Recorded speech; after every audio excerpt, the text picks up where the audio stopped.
Hello, my name is Mark Mason. I'm the Director of Mark Mason Employment Law based in Mollusk Enterprise Park, and we advise employers on all areas of employment law. And over the last month or so, we've been advising a lot on the issue of the coronavirus and its impact on employment law, and in particular in relation to the coronavirus job retention scheme and furloughing employees. So the purpose of this short update is just to highlight some of the key areas in relation to furloughing, but also some other things that we feel that employers should be considering in these difficult times that businesses of all shapes and sizes and sectors are facing. So I'm recording this on Wednesday the 22nd of April, and the reason I feel the need to actually say that in this video is that this thing is just moving at such a pace. Government guidance is being issued and updated at very regular intervals, and so it's not always guaranteed that what you say today is going to still apply tomorrow, but this is the position as best we understand it, as I said, on the 22nd of April. So the portal opened on Monday, as you probably know, for employers to claim through the HMRC portal for government contribution to wages of 80% or up to £2,500 per month. And as many of you watching this will be aware, furloughing has to be for a period of at least 3 weeks, which means the employee can do no work for you while they're on furlough for at least 3 weeks. You can bring them back from furlough after they've been on furlough for at least 3 weeks. You can bring them back for a short period of time to do a key piece of work, maybe run the payroll or do something else that needs done on a monthly basis, and then put them back on furlough again. There's no minimum length of time they have to be back at work before going back on furlough. The scheme will run at least until the end of June, and that will be kept under review, the Chancellor has said. So if it's extended, then you can avail of it for the duration of the scheme, but for now we know that it runs to the end of June. Who can be furloughed? Well, any employer is eligible to furlough employees. The scheme's set up to help employers impacted by coronavirus, but the scheme is quite broad, and in fact the government guidance says that they recognise that different employers will be affected in different ways. So for instance, if you've got employees who are sick or vulnerable and have been advised to shield, that means they've had a letter saying that they have to stay at home for 12 weeks.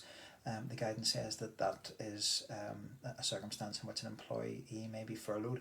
Even if your operations aren't hugely affected by coronavirus, they may be affected because of circumstances relating to those types of employees, in which case they can be furloughed according to the guidance.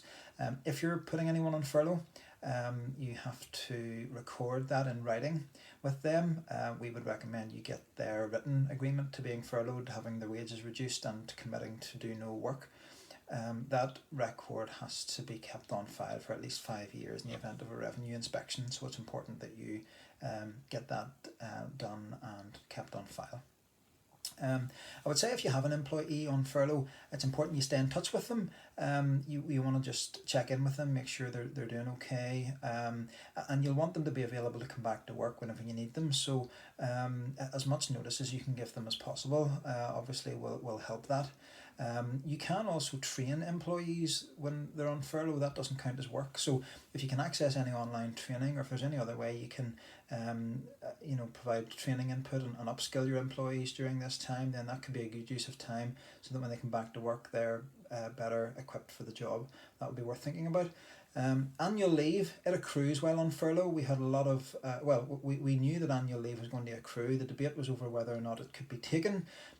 Some thought it could, some thought it couldn't, but the government guidance has been updated to say that annual leave can be taken when on furlough, but it needs to be topped up to 100% of pay. So if you're only paying 80% of pay, your employee takes annual leave, they'll be entitled to 100% of pay for the period of annual leave.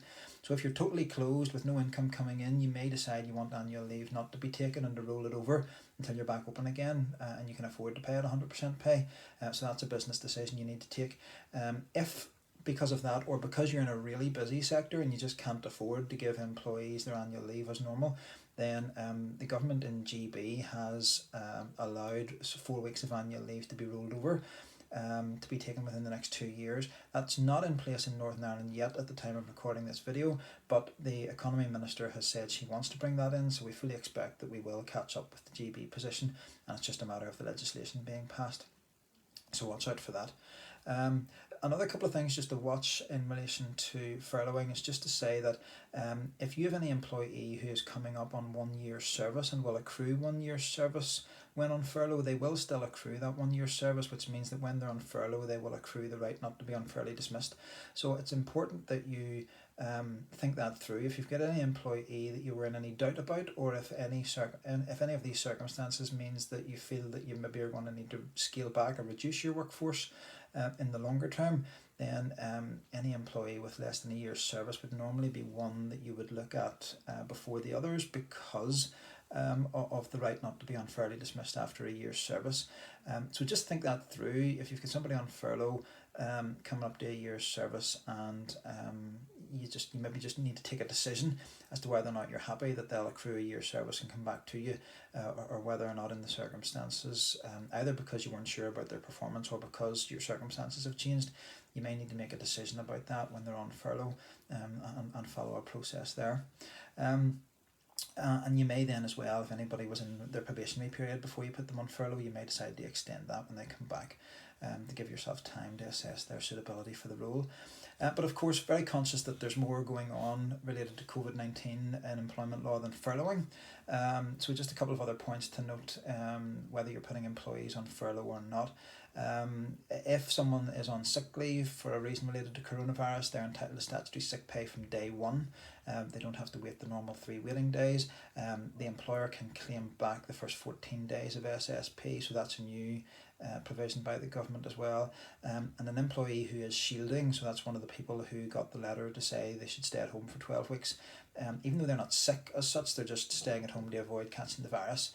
The SSP legislation has been amended to say that they're entitled to statutory sick pay. So that's important to note if you have an employee who's shielding but is not on furlough.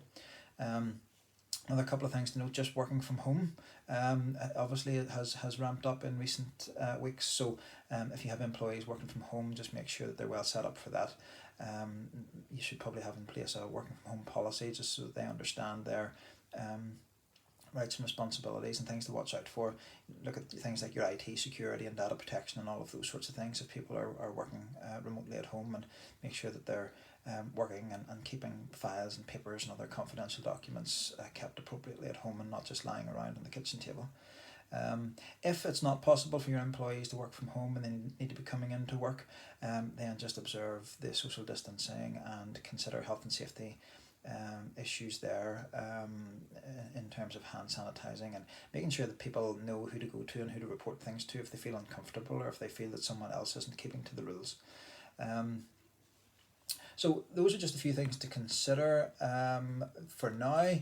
I think it's worth as well just mentioning that it would be helpful at this stage to be thinking about what happens post-lockdown when restrictions are lifted, projecting forward and asking yourself, how quickly can we ramp up again?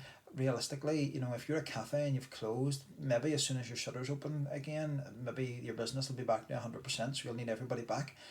For some, it might be the wheels might be a little slower to get turning again, so you may be in a position where you're bringing employees back from furlough perhaps, and you're not ready to have everybody back all at the one time. So you may need to look at a phased return for people, maybe unpaid layoffs after the furlough scheme ends, maybe reduced hours for a period of time. So what do your contracts say about those things? Or regrettably, perhaps you'll need to scale back your workforce in the longer term and be considering redundancies. So it's important that you think about the now, but also projecting ahead a few weeks and months down the line, whenever all of this hopefully gets back to some sense of normality. What will that mean for you and for your business and for your employees? So important to think about the now, but also think about what comes next. So I hope that's been helpful to you. I wish you well, and stay safe. Thank you.